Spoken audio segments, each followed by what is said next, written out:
Well, we're going to have a think about the first few verses of that all together. And so if you are one of our younger people, you have a sheet that is there designed to help you think about what we're talking about, okay? So there's a box that has which bit of the Bible we're looking at. See if you can fill that in. There's a bit that will ask about what's the big idea. There'll be things asking about what did it teach me about God? What did it teach me to feel about God? And what did it teach me to do? And then there's a space on the back to draw pictures about things that are part of it as well. So do your best to listen. And at certain points, I'll have some pictures on my screen that tell you how to answer some of the questions on the sheet. Okay? So do your best to follow what we're doing. And we're going to have a think about this all together. Question for you, how do you know if someone who claims to be a Christian is a Christian? You'd expect someone to say something like, well, you'd expect to see them doing something or hear them saying something, and you'd say you'd expect them not to do some things and not to say other things. You might hear something like, say, well, they will pray, and they will be kind, and they will give, and they will speak politely and encouragingly. You'll also see that they won't, someone might say they won't steal, or they won't show off. They won't swear. But Jesus is asking a question, not just about what will a Christian look like, but why will they look like that? Okay? So I've got here a set of stacking dolls that I've borrowed from Amanda. And some things we do just to look like we're doing things, don't we? But what Jesus is interested in these verses is not the outside, squeak, but more about the inside and why we do things. That's good. He's in the right order. There we go. Does it go any further? Oh, it goes further. Oh. There we go. Notice I've stacked them so I know what order to put them back together in a minute. You see, those things that we listed are things that are outside things. But Jesus in the passage and his teaching is saying they need to come from the right inside reason. That is what God is interested in.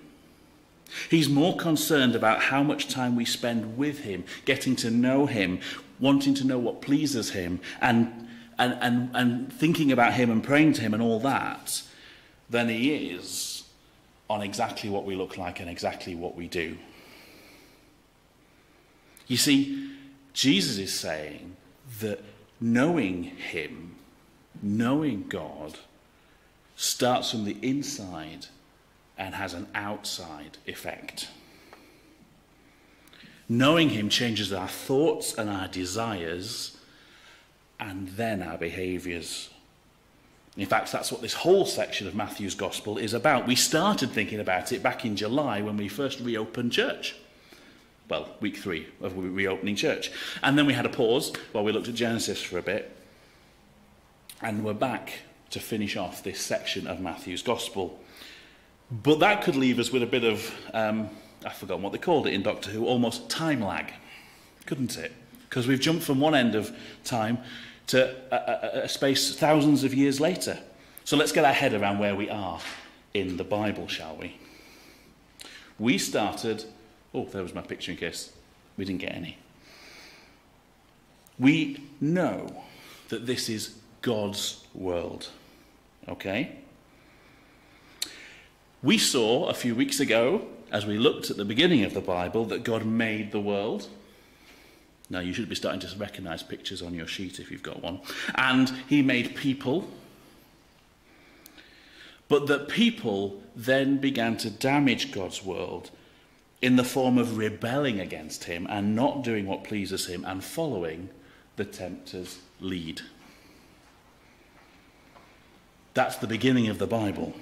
But that's not where Matthew's Gospel is. We are, let's jump along the timeline a bit, all the way down towards the other end.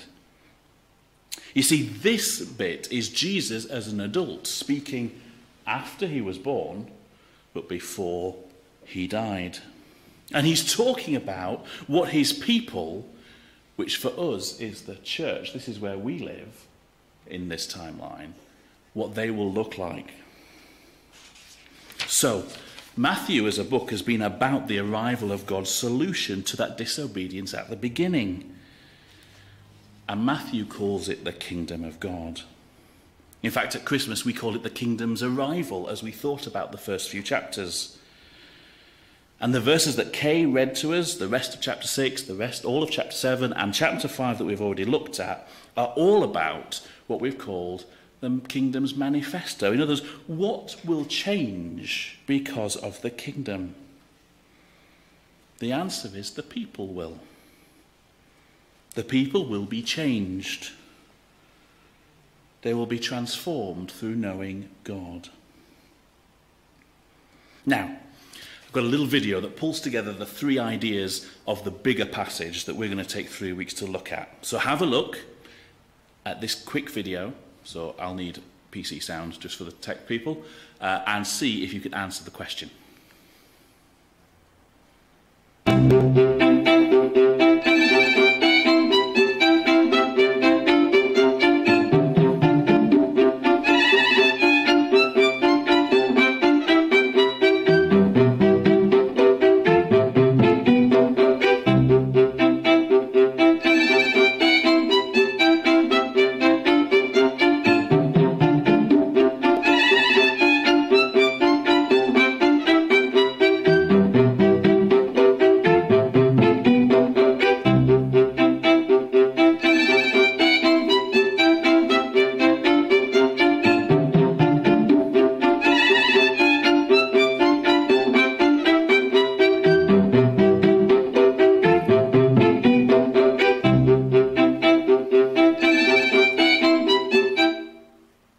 So did you get the answer before it came up on screen? The man was a show-off, wasn't he? And Jesus is teaching in these verses that showing off isn't the way to show that we love God. No, he's showing this main idea. In fact, actually, the way I've written this main idea could be Bob's main idea for next week and mine for the week after. And it's this, that kingdom people, in other words, people who want to be in Jesus' kingdom, want to please the king in how they live. But they don't show off the good they do.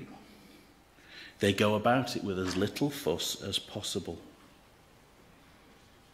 And their reward is in heaven. And actually this passage sort of does that 3 times, because in verse 1 to 4 it's talking about giving. Do it quietly, don't make a fuss, your reward's in heaven. And then it does it talking about praying. Do it quietly, don't make a fuss, your reward's in heaven. And then does it again about fasting, which is not eating, so that you can pray and focus on God. Don't make a fuss, do it quietly, your reward is in heaven. But we're only thinking about the giving this morning. So I have, as you would expect, 3 questions.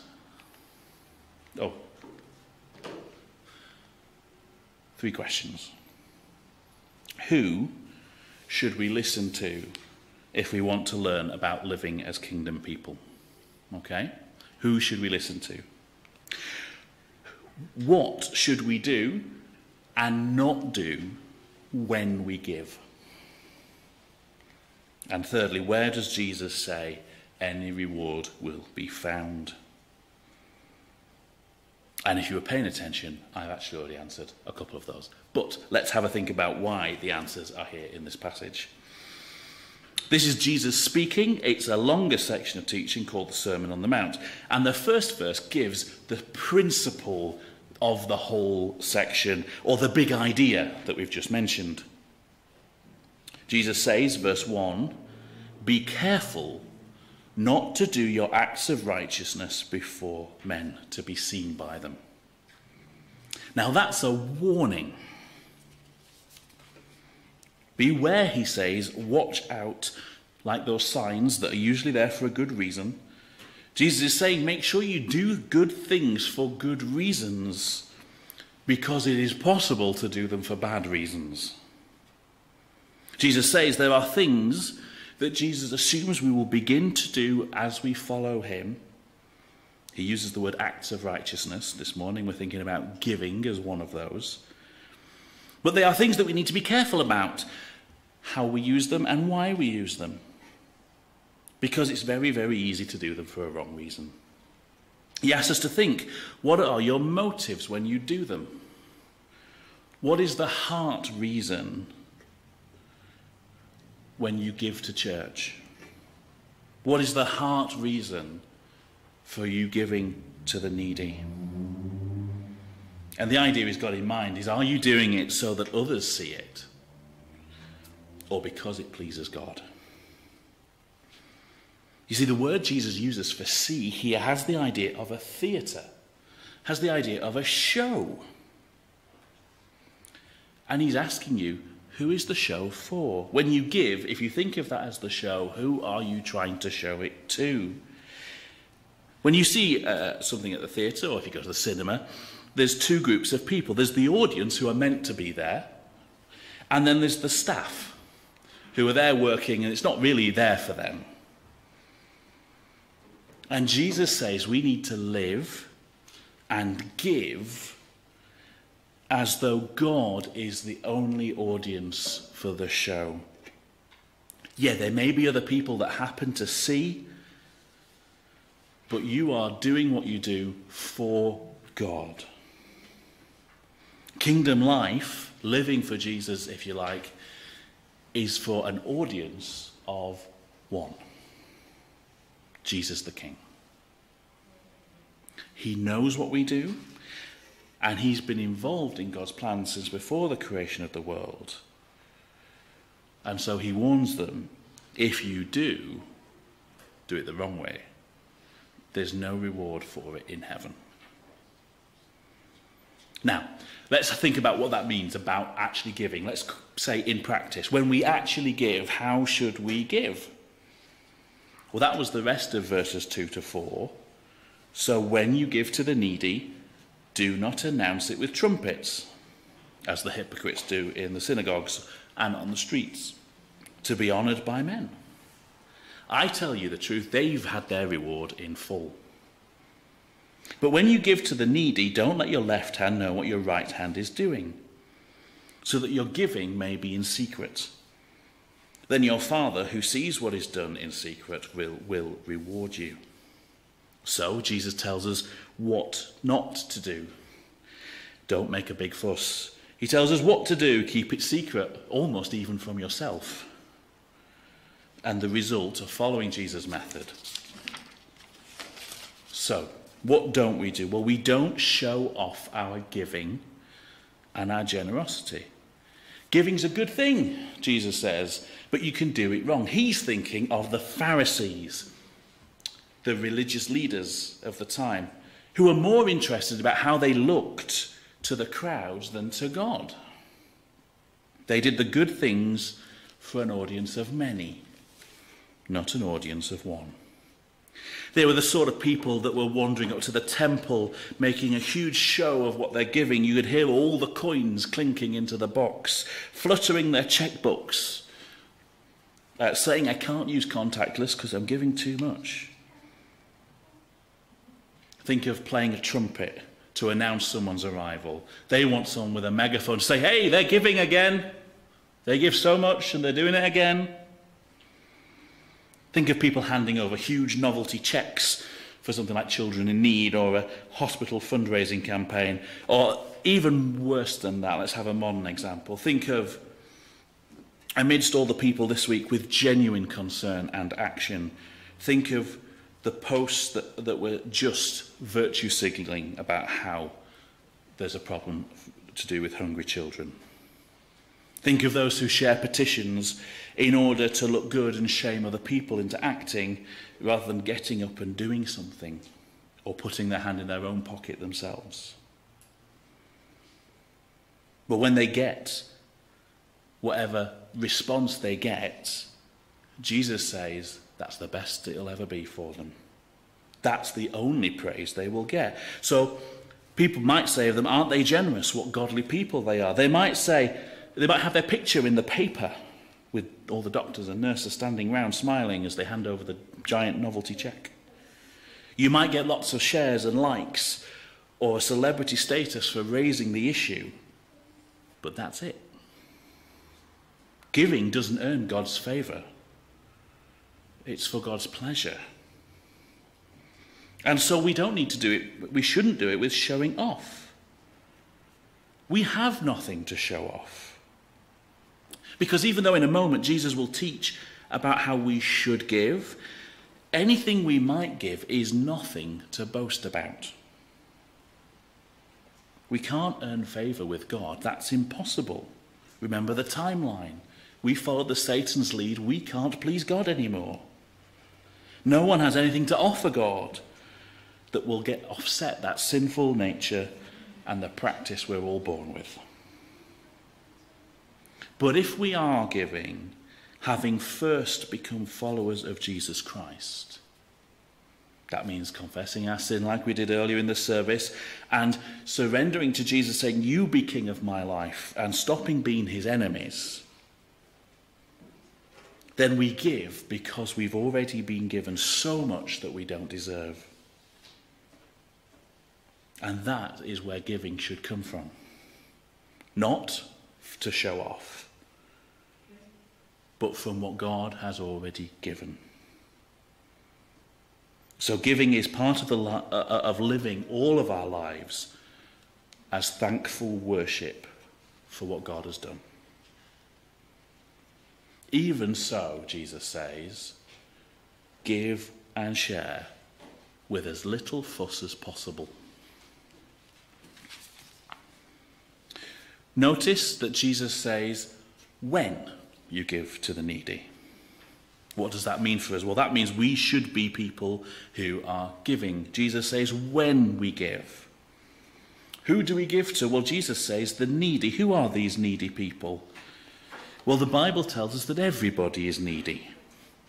Everybody needs to hear the good news of Jesus Christ.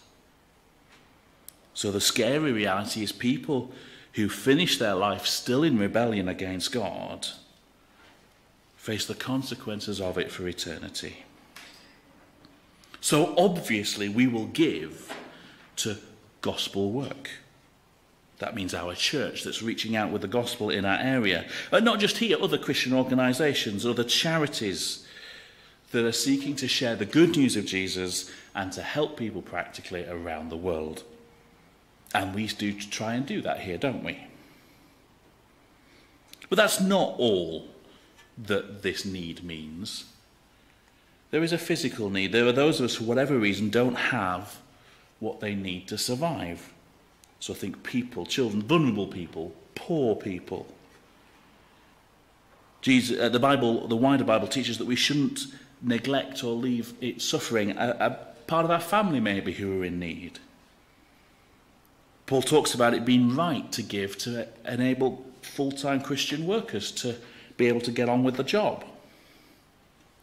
And you may give to other good things like cats and other charities. Though I'm going to be in trouble for picking on cats again. But the one thing I read this week did say, if you give more to cats than to church, you have issues. As well as all the other practical things that's been talked about in chapter 5 and will be talked about later in chapter 6 and 7. But how do we give then? We do give. We give to those who need. There's a spiritual need and a practical need. How do we do it? Well, I think the idea here is about planning to give. It's not just, oh, that's what I've got in my pocket, here we go. After all, if that was how I gave, you'd be at the mercy of the fact that usually on a Sunday I don't carry a wallet. I would never remember to give. So we need to plan. John Wesley urged people to gain what you can by rightful means and hard work without harming others, then to save all you can by avoiding extravagance and needless expense. And then, he said, you can give all that you can. Gain, save, give. He also said, I value things only by the price they shall gain in eternity. Because what God says is important is more important than our money and stuff here that doesn't last. But in all these things, we remember to follow Jesus' method. We don't blow the trumpet. We don't say, whoa, it's my turn to give again. Take note, everybody. We do everything in such a way that no one knows what we're doing, so that your left hand doesn't know what your right hand, even the closest limb, doesn't necessarily know what you're giving. Now, I mean, I play the piano 9 times out of 10. My left hand doesn't know what my right hand's doing. And they don't work together, so that's not a problem. But don't make a show of it, Jesus says. He uses the word hypocrite, which is another stage word. It's another theatre word, because it's the idea of an actor putting on a show again. Those who don't do it his way, who do it for the wrong reason, are putting on a show. But the other thing just to remember, there's a caution, of course. I've deliberately used some examples where we can't fully know the motivation. And that is the point too. Only God knows the motivations. But the principle is, do it quietly. Don't make a fuss. Give sincerely, silently, generously, cheerfully. And I say silently rather than secretly, because obviously the bank knows if you give, and the treasurer might know if you give. That's not what this passage is about. It's not saying don't give in a way that anybody at all could possibly know. It's saying don't broadcast it for praise. And if we can't do that, that should tell us something about ourselves, shouldn't it? We give a why quickly because God gives us so much. And if we are like our Heavenly Father, we will want to be like him in this way too. So when we do give to those who need, and we do it for the right reasons, then Jesus says, your reward. Oops, I think I've moved faster than the PowerPoint. Your reward will be in heaven. That is, if we give out of thankfulness to the audience of one, rather than for reward here, God is so generous that whilst he's already given us more than we deserve, he gives more. More value, longer lasting rewards than anything you could possibly come across here. How long does oh wow, you give so much last? This reward, though, can't be measured in pounds and pence. As one book says it, you can't take it with you, but you can send it on ahead. Or listening to John Wesley again, good works are no guarantee of a place in heaven, but they are most likely to be performed by people who believe that heaven exists. You see, Christians should stand out in their generosity in practice. So, if you were the Russian doll set, where does the reason that you give sit? Is it the outside reason? So that people can see it. You want people to see how good you are, how rich you maybe are, how much to spare you have to give away. Is it hidden just under the surface because you want to sort of look like you're not showing off, but really you do? What they call it, humble bragging or something. It's nothing of the sort. Or is it an inside reason? That you're willing to give because you know it pleases God and it helps others, and without even thinking of a reward now. And of course, that's if you're giving. The right question here, Jesus says, so when you give, well, when did you give? When do you give? When do I give? Are we doing it generously, sincerely, silently, cheerfully? But kingdom people will do it from the heart, quietly, without fuss. because they want to please Jesus and they want to live in thankful worship. Now, if that's raised a question about something maybe you have never thought about, whether you give to church, there are some leaflets on the way out about ways that we organise our giving here. We produced them particularly in mind with how cash offerings weren't really going to work well anymore for a while, and so there is information there, and you can talk to Ian about giving here. But we are meant to give everything we have to Jesus to use as he wants, the whole of our life. So we're going to finish with a little rap/rhyme that I sent to Sam on Thursday, and he has recorded and done a video for us.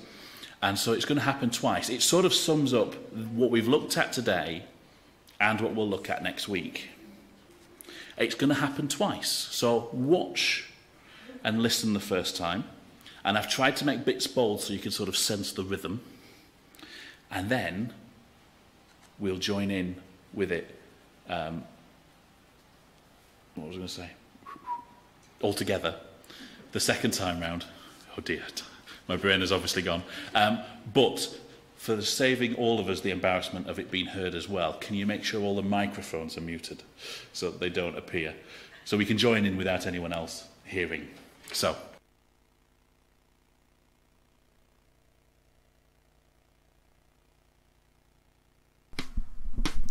Yeah, time for the Live Lounge, where we're traveling and cruising. You ready? Here we go.